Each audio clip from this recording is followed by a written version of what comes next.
I feel like my intros are getting really stale. Like, I'm just like, hey, what's up? I'm Kason. What's up, dude? I need to do something funny today. People like funny. I mean, I'm hilarious. You know? This should be easy. Okay, you can do this. You can do this. You can do this. Okay, funny. Runny. Bunny. That's rhyming. That's rhyming. How to make a funny YouTube intro video. It says you need a personality. Oh, what's up, guys? My name is Kason, and welcome back to another War of the Visions Final Fantasy Brave Exvius video. Today is going to be my ultimate guide to Charlotte, my favorite tank in this game. To go over the guide summary real quick, we're going to go through a character breakdown, which discusses stats, resists, and all sorts of things like that. We're going to go over the bread and butter section, which is essentially just what she does really, really well. We're going to discuss vision cards, equipment, Truststones, espers, all sorts of different things. We're going to go over target selection, who you should fight and who you shouldn't fight. We're going to go over hate very briefly because I think it's important to understand that at a ground level for a tank. And ultimately, we're going to go over what skills to turn off, to turn on, and finally end it with an arena showcase. Without further ado, let's start this guide. So first things first, we want to go over the character breakdown, and the first thing I want to point out here is the stat graph.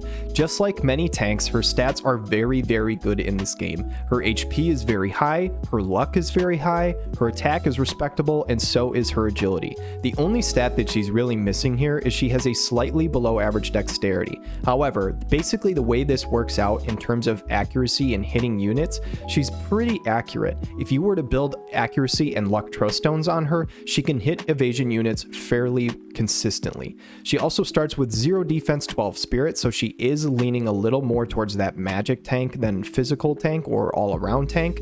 And she also has another 10 spirit in her master ability. So this essentially means she starts with 22 spirit with nothing else added, which is a really good starting point for her. She has 10% HP to all of the lightning party, as well as 15 lightning attack. And she also gets a 5% HP bonus to start. For her resists, she starts with 10% slash, 10% missile, and 20% magic. These are primarily the types of characters that you want to go up against with Charlotte, as we're going to discuss later in the video.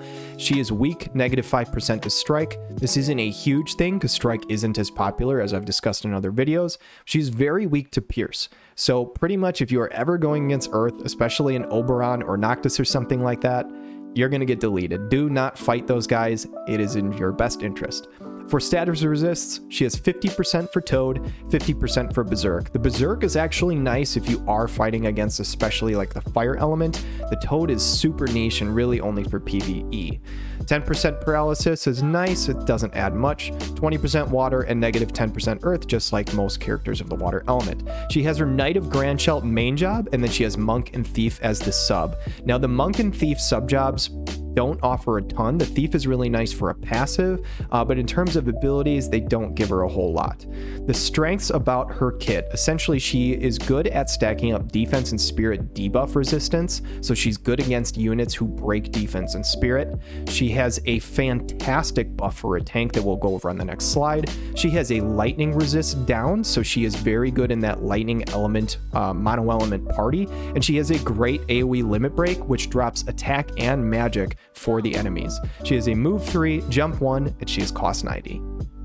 So the next slide here is her bread and butter, and this honestly could be a little bit bigger of a slide. She has more things going for her than just this, but the reason I showed just this stuff on the screen is this is the most important thing on making Charlotte work.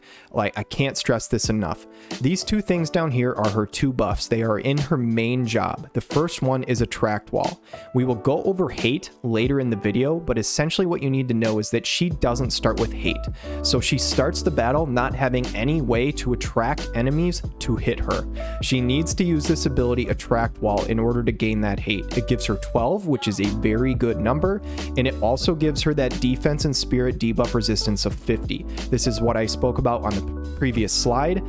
This essentially does not give 50% resistance to defense and spirit breaks. What it does is give you a 50% chance of not getting that defense or spirit break at all. So this can be really nice because you can stack this up with a Truststone passive of the attack type down resistance debuff, and all of a sudden you have 75% chance to not get your defense or spirit broken versus enemies. This is really good. Think of like a Black Rose Helena who has a spirit down effect on her Black Rose's Hex. 3 out of 4 times, that just won't work on Charlotte, which is really, really nice for her. The other buff, which absolutely makes her an amazing tank, and if you don't get this buff off, Charlotte's gonna probably fail. Like, I can't express enough how good this buff is and how crucial you need to get this buff off in a fight. It is the upgrade of her noble armor. She gets this in her EX job, and essentially it buffs her defense and spirit both by 20 for 3 turns, so that's already really nice. She gets protect for 3 turns. She gets shell for 3 turns, and she gets a regen of 10% health every turn for 3 turns. This buff is nuts. Like, there's so many things that she gets from this buff. You have to get this off in a fight. So we will discuss later about turning certain skills off, and the reason you do that is because this needs to happen. The next thing is the vision card layout, and I won't talk about these too much. These are probably my 3 favorite vision cards to have her on her in her main slot. This is very nice. The Scorpion Sentinel VC that came out with the Final Fantasy VII collaboration. It gives her AoE resist, which is always good, crit damage, slash attack, all those things are things that she likes. The Esther card, the Dreamiest of Eggs, is very solid, just giving her extra attack. I don't think this is her best in slot, but if you want somebody else to, if you need somebody to wear this, she can be a good person for that. And this one, the Solir vs. Raychaz round 30 card, is really nice because it gives her AoE resistance. And I think a lot of people think this is a mage card just because it has Solir's picture on it. I don't think so. It comes with agility for the party, which is good for everybody. It comes with acquired AP up, which is much more for physical users than it is mages, and it comes with water resistance. So nothing about that screams mage. It actually screams more physical. I think people think that this is a mage card. It actually has over 100 attack. So this is a very good card for any physical unit, to be honest. And if you're running like a 3 physical comp, this is a very good card, and Charlotte can easily wear this. For the sub slot, I like this card in general because it gives her slash attack penetration, it gives the team slash attack up, HP up for lightning allies, and especially versus evasion, this is just nice for a little bit of accuracy kicker. For team VCs, I run this card, Abara's card, basically every time I ever can. It gives AoE resistance as well as other buffs, and all of these 3 cards have their own place in just being good for the team. For favorite TMRs, this is one thing I want to talk about in terms of, like I said, we need to get glorious armor off for her. So for TMRs, 99% of the time, unless you have a very weird map or something like that, I'm turning off her TMR ability, pretty much regardless of what it is. There are very, very rare circumstances where her TMR ability is going to be better than getting off Attract Wall and Glorious Armor. She needs those 2 abilities to function.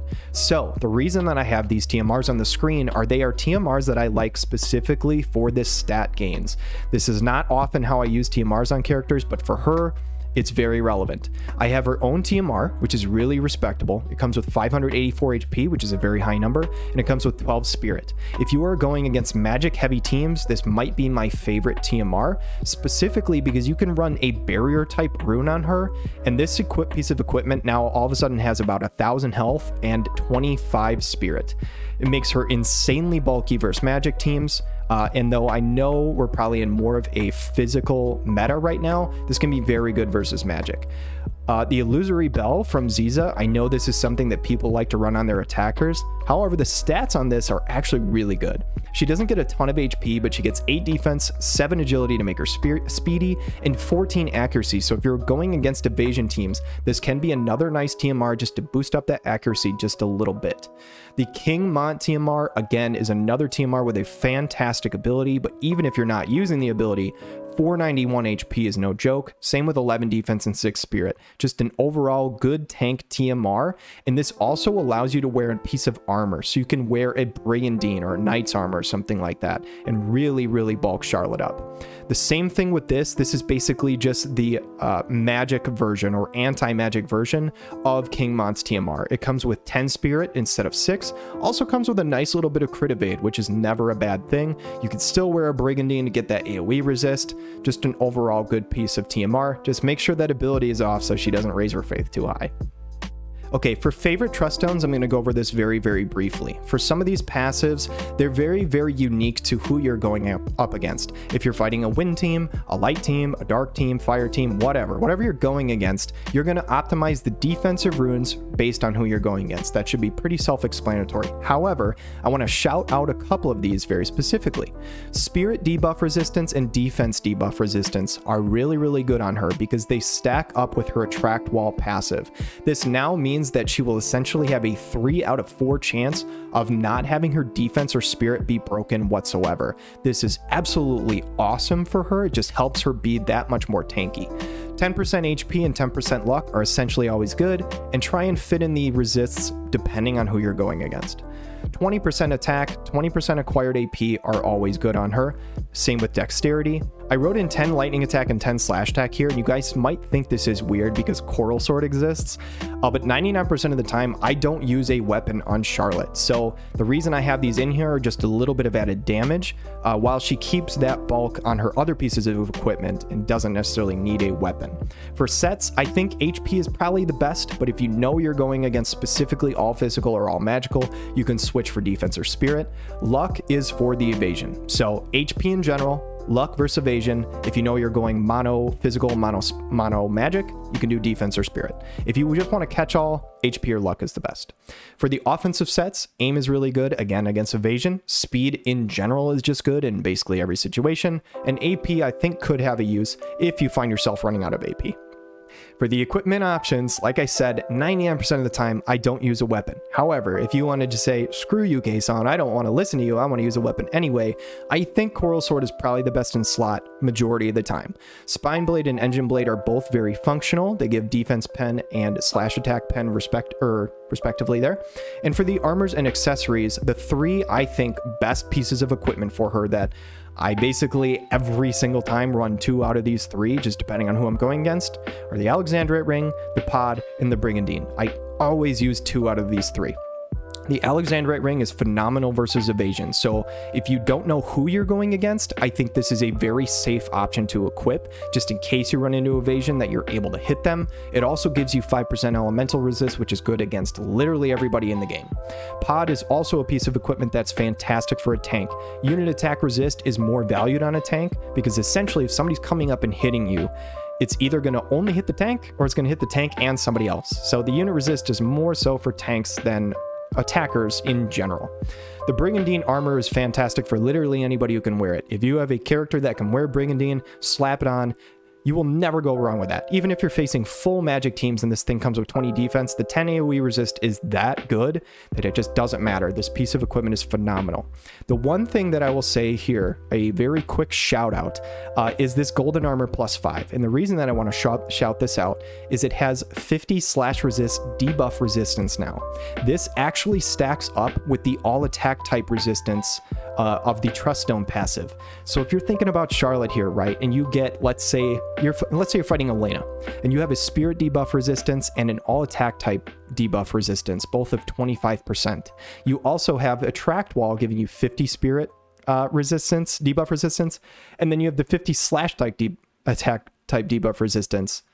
Maybe Elena's probably a bad choice here because I don't think she has those breaks. But my point is, you now all of a sudden have 75 slash attack type debuff resistance. That is hard to say. And 75% for the defense and spirit. So she's just so likely to not get those stats broken, which is crucial for a tank because you need to live through that kind of stuff. So this is just really, really valuable. As for target selection, tanks are a little harder to do this for. For attackers, it's a little easier, I think, just to say, oh, I'm going to do a lot of damage versus this team, and I'm not going to do a lot of damage versus this team. For Charlotte, it's a little harder for tanks, right? She's not going to do well against Earth in general. She's just going to be more susceptible to damage, and the opposite of true is water. She will take less from water. The reason that I wrote these characters here, in general, versus basically only magic attackers, she thrives extremely well. Against magic-based units, even if they are like slash type attackers, she again fares very, very well. The other side is physical units with one, either pierce type attacks, which she is very bad at, or tons of penetration. If you have tons of slash attack pen when defense pen, I'm not talking slash attack breaks and defense breaks, I'm talking penetration. You can only guard so much against that. If Esther walks up and does her limit break, it is going to do a ton of damage to Charlotte, and you just don't want that. So try to avoid pierce and attackers like maybe an Esther or a Cloud, and try and go against those magic teams if you can help it. Okay, so the next thing is understanding hate, and I know there's a lot of just words here on the screen. Don't feel like you have to read it. The biggest thing that you need to know is that every character automatically starts with 0 hate at the start of battle, unless they have something changing it. Their passive might give them innate hate. Their vision card might give them innate hate, like a Vow of Love card. Automatically, Charlotte starts with 0 hate. And this is the example, right? She starts with 0 hate. When she uses her Attract Wall ability, it gives her 12 hate. Every time she is attacked, when she has above 0 hate, her hate number goes down by 2. Enemies will automatically attack the unit with the most hate on your team. So if Charlotte has 12, and let's say Esther has 6, they're going to try and target Charlotte if at all possible. So this is the biggest thing to know. If the number is above 12, or above 0, every time they're attacked, it goes down 2. This essentially means she gets 2 full rotations of the enemy PvP team hitting her before her hate is gone. That is a very long time, and a big reason why she needs to get Attract Wall off, and she will be an effective tank if she does that. On the other side, if one of your attackers, they will start the game with 0 hate or start the battle with 0 hate, getting attacked or attacking doesn't change their hate number. So you need to understand that hate numbers are only changed if you don't have 0 hate already. If you're at 0, it basically doesn't change anything. Okay, so we are out here on Woad of Calc, and today we are not going to do a damage calculation just because this character, it's really not about how much damage she does, and it would be hard to do damage calculations in terms of damage she's taking in without knowing who we're going up against, and I just don't think it's worth it. What I am going to do though is I'm going to go over some of her passives and some of the skills that we're going to turn on and off to make Charlotte functional. I'm also going to go over a couple of espers that I think are good options for her depending on who you're going against, and I'm going to show you the build of them in terms of what nodes you want to take. So for her passives, Protector's Pride I think has a place. If you stack this up with Attract Wall, she will have 100 defense and spirit debuff resistance. However, I don't think it's the best way to go, especially because you can get a Truststone passive that will automatically get you up to 75%. I already think that's a high enough number that we don't need to use a full passive on this. The 2 passives that I use almost every time are Noble Heart, because it gives her 12% HP, which is great for her bulk, and 12 Spirit. Notably, HP up gives her 15%, so if you knew you were going against only physical, this would be better than Noble Heart. The other passive that I really like to use in almost every situation is Thief Floor, and this is why a Thief sub is good for her. It gives her an additional move 1. For a tank, this is really nice to get increased mobility to move that move stat up to 4. Unless you are on an extremely small map where you might not want that much movement, this is really nice, and the 12% agility is just a really good passive. I don't think Strike Mastery or Acquired AP up really have a place for her. In terms of counters, I think Fist counter is one that you're never going to use. It's pretty much in between 2. If you know you're going against a magic heavy team, you can do a Biding Resolve to give her an increased chance to up her spirit after being attacked.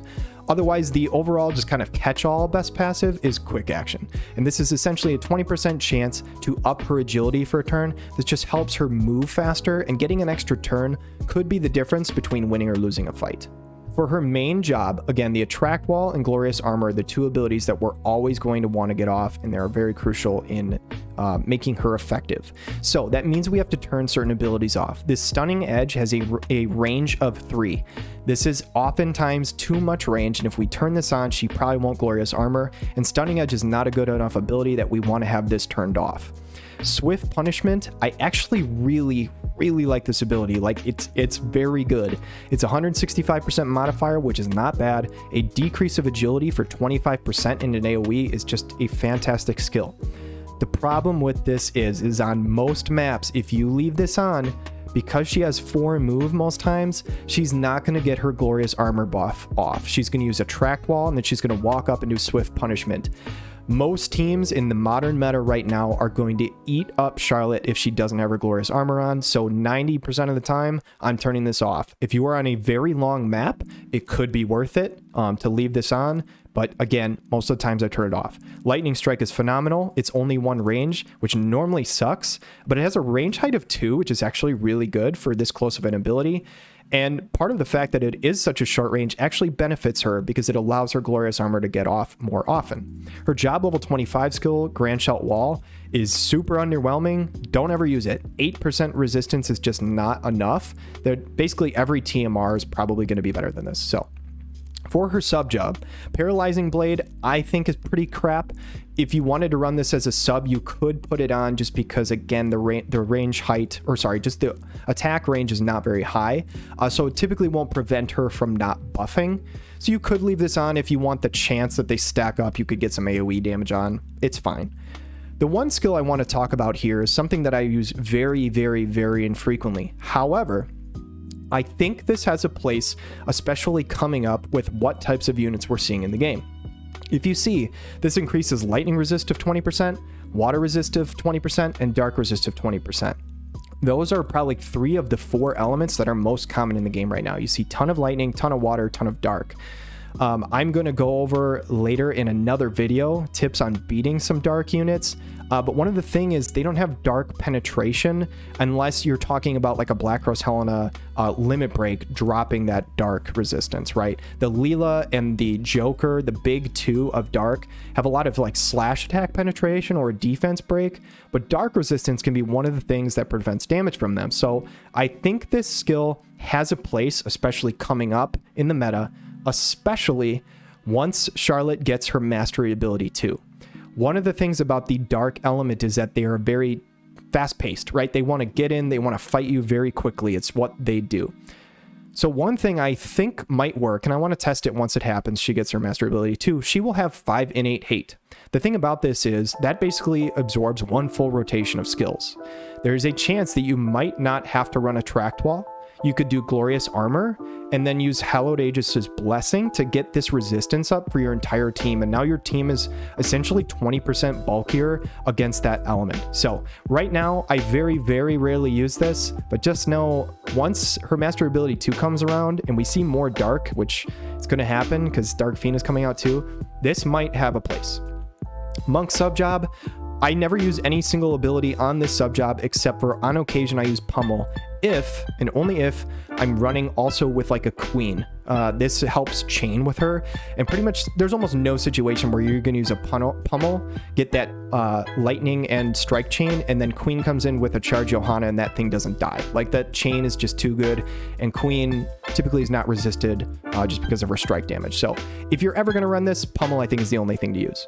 Thief, I literally never use this except for PvE. If you need like some sort of steal time thing for like raids and stuff like that, go for it, but for PvP, this subjob's pretty useless. Limit Burst. Her Limit Burst is very good. The only thing that I'm going to warn you on is on certain maps, if they're short enough and she has enough AP up consumption, there's a world where she gets her Attract Wall off, she does not get Glorious Armor off yet, and this Limit Break has a massive range. It is possible that she uses this and never gets her Glorious Armor off. It's a fantastic move, so I really like to keep it on if I can, but just know there might be a situation where you want to turn this off if your Glorious Armor does not proc. Okay guys, so we're here in the arena and this is going to be our very first fight. So just giving you a little show here at what the stats look like for our Charlotte.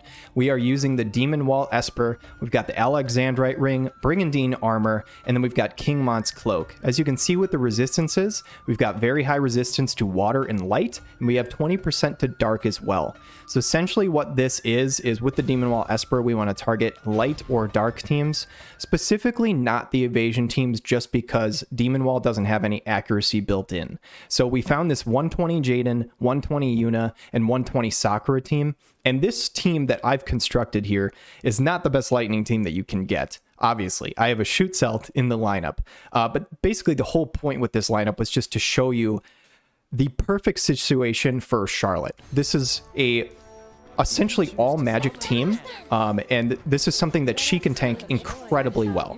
So you're not going to find these types of teams that much, but I just want to show you what kind of power she has against those comps. You're going to see they pretty much can't do anything to her. So everybody gets their buffs off. He comes up, does Magic Blast Plus, almost does half the health to the Ibarra here. Shitzel steps up, almost kills Jaden, and then Ibarra will take out the Jaden. So Charlotte took that damage very well, and she didn't even have her second buff on. So now she has her Protect and Shell and all that. Shitzel does a Sharpshoot, and you can see immediately Ibarra's dead from those 2 hits. So this other team's doing really good damage. But Charlotte has taken 3 hits already. With the regen, she's still up at 7,800 health. So they're going to come up. I think Yuna's going to try and heal, but Shitzel's going to step up and kill her, which is great. Golden Magic Shot only does 1,500. Gets the Spirit up. 1,600 from the Rebel Intention. She now is out of AP, so she auto attacks for 79. As you can see, with this team, she is just resisting like all of the damage. It's incredible. And just so you guys know, Rebel Intention actually gives Sakura 50 Spirit Pen on the hit. I will say on this map, it is a Spirit Up map, to be fair. So you might not have this crazy of results, but I think this is still a really good showcase of a lot of things went wrong with this team. Ibarra got deleted pretty quickly, but they just like can't get through Charlotte. So it's down to basically 1 hit each. I thought Charlotte was just going to walk up and auto Jaden, but she actually comes back, does the Glorious Armor, and heals off the Crystal. And yeah, so we're going to see here that we basically just win on turns. So kind of an awkward fight, but just a really good showcase of if you can actually meet like an all magic team, especially something that you can build an Esper for that elemental resist, Charlotte can tank it insanely well. Let's check out this next fight. Okay, so for this very next fight, we're going to go against the Dark Duo, Joker and Leela, and then we have a 120 Velis as well. I will let you guys know, this is not a team that I like to target with Charlotte. The main reason for that is that Joker and Little Leela the Bold are all physical damage. They're not magic damage. So typically with Charlotte, I try not to target a full physical team. If you are doing that, I think Esther is probably just a better substitution for Charlotte, even though she's not a true tank. But I just want to show you kind of how she fares in this. We are still running that Demon Wall Esper, so we do have Dark Resist 20% on her, but that's not a crazy amount. This is one of those fights where I kind of discussed earlier, if you were targeting Dark, it might be better to, especially Dark because they are a team who just tries to fight very quickly, it might be better to turn Attract Wall off, run like a Vow of Love in your main card so that you start with 5 hate, and then instead run your Glorious Armor turn 1, and then have the buff that buffs Dark Resistance for the whole party turn 2. But as you can see in this fight, they clump up fairly well, so we get 2 decent AoEs, but they heal up quite a bit. That being said, Charlotte is still tanking this damage really well. Ibarra took quite a bit of damage from the Little Leela hit, and Charlotte's tanking it pretty solidly. So as you can still see, these guys are still having a tough time with her, so even though this is not her ideal situation, if you are building stuff like a Brigandine Armor and you have Alexandrite Ring and stuff like that, you can tank decently well against almost anybody, again, except for like Pierce and Earth comps. So that was just a second fight. Let's check out the next one. Okay, for this fight, we've got a 120 Astrius, 120 Celis, and 120 Titus. Obviously, we have the elemental advantage in this fight, so this should go really well for us. That being said, I did not switch the Esper out, so we still have the Demon Wall Esper. if you guys are fighting against water, I do suggest getting the Solaire vs. Raychez VC, just because it helps with 20% water resistance. And one Esper that I didn't talk about earlier, if you want to try on Charlotte, even though it's a magic-based Esper, or kind of a pierced-based Esper, you can run Siren on her. You can stack up a ton of water resist and a ton of slash resist. So Charlotte can get to a point where she's at about 65% water, or maybe even more if you put a Truststone passive on her. So I want to show you kind of how this fight goes. She still tanks the damage fairly well, but just know this could be about 40% higher water resist based on how much damage she's taking. And I did mention earlier the map up passive is Spirit Up, so she does tank magic a little better than she normally would, but the slash attack is actually up, so she is actually taking more damage than she should on a normal situation. So this team kind of just mows through the water team, nothing too exciting, but let's get one more fight in here for you guys and see how Charlotte can tank them. All right, and for this last team, we've got a 120 Joker, 120 Garble, and 120 Leela the Bold. Again, I don't necessarily advise seeking out Dark with Charlotte. I don't think it's her best matchup, but I just want to show that if you build her right, you can resist their damage fairly well. The big threat on the other team is Leela. She just has more penetration than the others do, and especially Garble, because he's a magic-based user, you can typically mitigate his damage pretty well. So this fight really specifically is not necessarily a good team showing by my team. There's a lot of things that my team doesn't do very well, but Charlotte specifically does very well in this fight, so I wanted to show you guys this. So we've got everybody running up. They're clumping up a little bit more than I would like. Leela drops a ton of damage, almost kills Shootcelt, does a good amount of damage to Ibarra. Shootcelt comes back, does decent damage, and Ibarra kills Leela. So if Leela is gone, there's pretty much no threat on us. Garble will come up and kill the Shootcelt. Joker will come up and kill Ibarra.